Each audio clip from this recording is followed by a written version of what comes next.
Hi, welcome to this session on fluid immersion simulation. My name's Debbie and I'm Clinical Director at Medstrom. At Medstrom, we are really passionate about making sure that any claims made about products are underpinned by clinical evidence. I myself am undertaking a master's degree at Sheffield University in clinical research so I can further enhance our provision of clinical evidence and the messages that we use about our products. So the first patient placement of Dolphin was in 2012, and ever since that first placement we have collected clinical outcomes and we now have over 1,000 patient sample that can help us to testify to the results that Dolphin therapy provides patients who are highly complex and in need of therapy. For anybody who hasn't had experience of using or exposure to air fluidization and fluid immersion simulation, just have a very brief overview so that visually we can show you what these therapies do. The first of these is air fluidization therapy. So the reason that air fluidization is so beneficial for patients is it literally creates an artificial fluid environment upon which the patient becomes buoyant in. So if we use this apple, we can see that when the air starts to blow through these silicone beads, you can see by this surface it creates an artificial fluid. So the patient, when they're nursed upon this surface, becomes buoyant.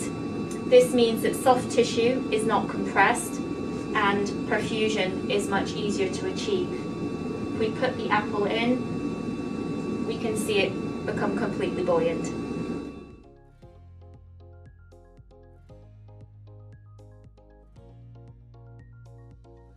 So another way that we can show fluid simulation and why it makes such a difference to tissues is very quickly using this fishbowl and tissue sample. So if we use this as an example of a cell or a group of cells, when we lie on a surface, both weight, our own weight, and gravity presses down on the soft tissue or the cell. Over time, loading a cell for a prolonged period of time or heavy loading of a cell can cause a cell structure to be damaged. When that happens, all the cells around the cell that is damaged then have to bear the weight that that cell would have been sharing for a structure around them. This can cause an inflammatory response.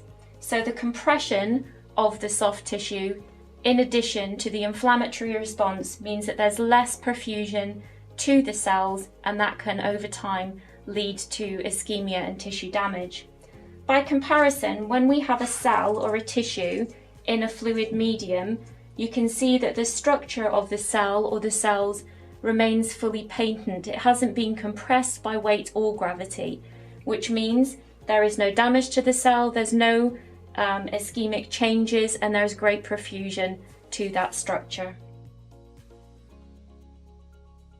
I hope that this brief overview of this classification of mattress has been of use.